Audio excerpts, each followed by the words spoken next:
नमस्कार। मैं विवेक तिवारी फिर से प्रस्तुत हूँ आपके सामने एक महत्वपूर्ण प्रसंग, एक संस्मरण बाबा नीम करोली महाराज का लेकर। जैसा आप सब जानते हैं, मैं उन्हीं प्रसंगों को आपके सामने प्रस्तुत करता हूँ जो बाबा जी के महानिर्वाण दिवस के बाद घटित हुई हैं। इस बात को समझने के लिए कि बाबा नीम करोली महाराज सदैव हमारे साथ हैं, वो ईश्वर का प्रतिनिधित्व करते हैं, वो भगवान श्री हनुमान के साक्षात स्वरूप है।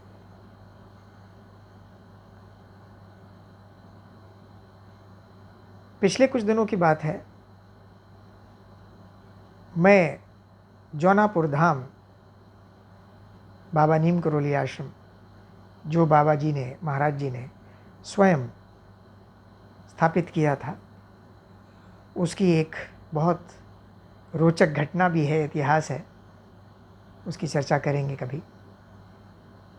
पर यह घटना बहुत विशिष्ट है। नवरात्रों के दिन थे, सर्दियों के। बड़ा उत्साह, उमंग जौनापुर धाम में रहता है। बहुत भक्तों का आयोजन होता है, बहुत लोग आते हैं, दर्शन करते हैं, प्रसाद पाते हैं। बहुत विशेष, उल्लसित भरा, आनंदमय वातावरण रहता है। मैं एक सहयोगी, एक सेवक के माध्यम से अपना योगदान, जो भी छोटा मोटा हो सकता है, देने का प्रयास करता था, अभी भी करता हूँ।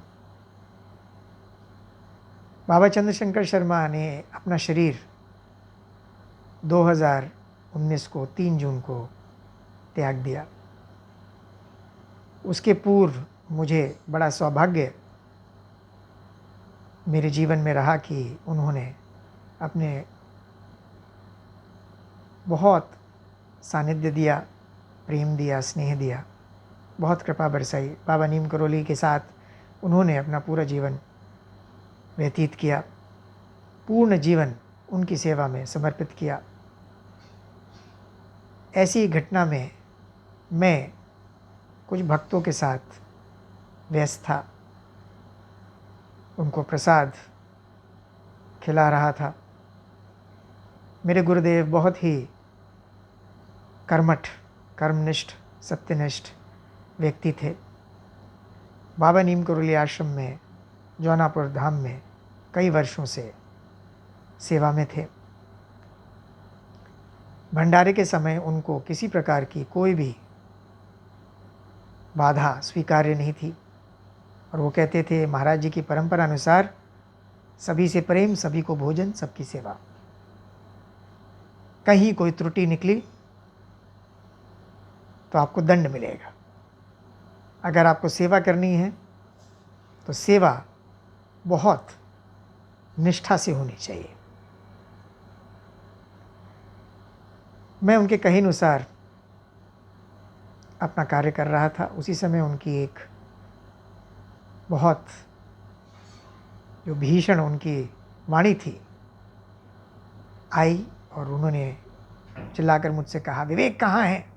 उनको ध्यान नहीं रहता है, इतना काम पड़ा है, वो कुछ नहीं करते हैं, खड़े होकर लोगों से बात करते हैं। मैं उनकी आवाज़ सुन के दौड़ा, उनके कमरे तक पहुंचा तो वहाँ कई लोग पहले से थे, कई भक्त वहाँ खड़े थे। पर उन्होंने एक युवा महिला की तरफ इशारा किया और एक वृद्ध उनके साथ खड़े थे। उन्होंने कहा कि इनको हनुमान जी के दर्शन कराइए।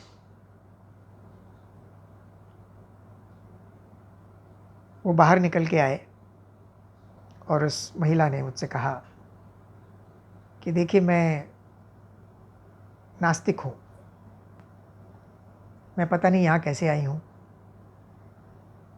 पर मैंने बाबा जी से कुछ पूछा नहीं, अपने बारे में बताया नहीं, और उन्होंने कहा कि जाओ हनुमान जी के दर्शन कराओ। मैं समझ नहीं पाई। मैंने कहा कि आप क्या चाहती हैं? उन्होंने कहा मैं एक गुड़गांव में कार्यरत हूँ, एक मल्टीनेशनल में काम करती हूँ। मेरे पिताजी कई वर्षों से बीमार हैं। मुझे भी पेट का एक रोग है, मुझे बहुत दर्द होता है और मैं बहुत परेशान हो जाती हूँ। आज सुबह भी मुझे बहुत परेशानी हुई, मुझे दर्द हुआ। अनायास ही मुझे ईश्वर का ध्यान आया और मैंने ईश्वर का ध्यान किया तो मेरे पिताजी का मुझे फ़ोन आ गया और उन्होंने कहा कि वो एक मंदिर जाना चाहते हैं। वो हनुमान जी के परम भक्त हैं और वो एक मंदिर जाना चाहते हैं जहाँ हनुमान मंदिर है और वो गुड़गांव के नज़दीक है और जौनापुर में स्थित है। मैंने कभी सुना नहीं था इसके बारे में, नहीं मेरे पिताजी को ज्ञात था। मैंने उनसे कहा कि अभी मुझे पेट में दर्द हो रहा है और मुझे पहले डॉक्टर के पास जाना पड़ेगा। उन्होंने कहा कोई बात नहीं, मैं तुम्हारे पास आ जाता हूँ, पहले हम लोग डॉक्टर के पास चलेंगे, उसके बाद मंदिर चलेंगे। तो मैं तैयार हो गई और थोड़ी देर में पिताजी वहाँ आ गए और हम लोग जब ऑफिस के नीचे उतरे तो उस समय थोड़ा अंधेरा हो गया था, शाम था, सर्दियों के दिन थे, जल्दी अंधेरा हो जाता है। हमें कोई भी वाहन नहीं मिला। मैं टैक्सी ढूंढने लगी, कैब ढूंढने लगी। फिर मैंने ऊबर किया। ऊबर आधा घंटा दिखा रहा था। हम लोग बहुत परेशान हो गए। उसी समय एक कैब हमारे सामने आके रुकी और उसके चालक ने हमसे कहा कि आपको कहाँ जाना है? हमने कहा हमें दिल्ली जाना है। बोले कि दिल्ली किस ओर जाना है? उन्होंने कहा एक मंदिर है। हम डॉक्टर की बात ही भूल गए। हमने कहा एक मंदिर है, हनुमान मंदिर। बोला कहाँ है?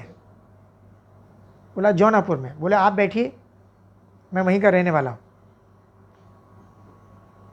आपको लेके चलता हूँ। हम दोनों उसमें बैठ गए और जब वो यहाँ आया आश्रम के सामने, उसने हमें छोड़ा तो उसने हमसे पैसे नहीं लिए।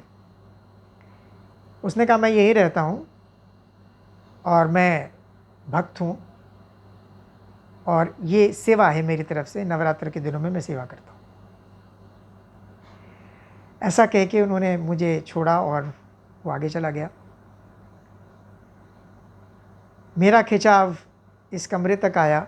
मुझे यहाँ से कुछ प्रकाश दिखा। उसका आशय उस महिला का गुरुदेव बाबा चंद्रशंकर की तरफ था। जैसे ही मैं इस कमरे की तरफ आई, उन्होंने मेरी तरफ देखा और उन्होंने कहा जाओ हनुमान जी के दर्शन करो। मैंने उनसे कुछ पूछा भी नहीं, ना कुछ बताया। तो मैंने कहा आपके पिताजी से पूछें उनको क्या इच्छा है। कहा बताइए पिताजी। तो उन्होंने कहा मुझे तो इच्छा थी और मैं तुझसे कह नहीं पा रहा था कि सबसे पहले मंदिर चलते हैं। तो जैसे ही मैं वहाँ पहुँचा, गुरुदेव बाबा चंद्रशंकर शर्मा को इसका आभास था और उन्होंने कहा कि सीधे हनुमान जी के दर्शन कराओ। और स्वयं हम नहीं जा पा रहे थे इसलिए उन्होंने आपको पुकारा। मैंने कहा चलिए बिल्कुल। मैं उनको मंदिर ले गया, हनुमान जी के दर्शन कराए, बाबा जी के दर्शन कराए। और जब हम लोग वापस लौट रहे थे, उस युवा महिला ने फिर से मुझे कहा कि मुझे मेरा जितना भी जो पेट दर्द है वो बिल्कुल समाप्त हो चुका है, मैं बिल्कुल स्वस्थ महसूस कर रही हूँ, मैं निर्भीक महसूस कर रही हूँ, पर मुझे बहुत रोना आ रहा है। तो ये रोना क्यों आ रहा है? मैंने कहा ऐसा महसूस होता है जब आप अपने आराध्य परमात्मा के समीप जाते हैं, उनकी कृपा आपके ऊपर बरसती है तो आपको अनायास ही रोना आता है। बोली हाँ, लेकिन आपको एक और बात साझा कर दूं कि जिन महाराज जी के अभी हमने दर्शन किए, उनकी कृपा मैं आपको बता नहीं पा रही हूँ, इसलिए मुझे इतना रोना आ रहा है। मैंने कहा कहिए कहिए से मन हल्का होता है। उन्होंने कहा जिस कैब ड्राइवर ने हमें छोड़ा था उसका स्वरूप बाबा नीम करोली से मिलता है। तो क्या ये संभव है? मैंने कहा बिल्कुल संभव है। और मैंने कहा बाबा नीम करोली महाराज अपनी किसी भी भक्त की एक पुकार पर उसी समय उपस्थित हो जाते हैं, कृपा करते हैं। ये आवश्यक नहीं कि आपके इष्ट कौन है, ये आवश्यक नहीं कि आप हनुमान जी को मानते हैं कि नहीं मानते, ये आवश्यक नहीं कि आपका कोई गुरु है। आप किसी भी ऊर्जा को माने, किसी भी शक्ति को माने, बाबा नीम करोली तक वो बात सीधे पहुंचती है। बाबा नीम करोली सर्वव्यापक हैं, सर्वशक्तिमान हैं, प्रेम अवतार हैं। बहुत सौभाग्यशाली हैं वो लोग जिनको बाबा नीम करोली महाराज ने स्वयं इस तरह से कृपा बरसाई है।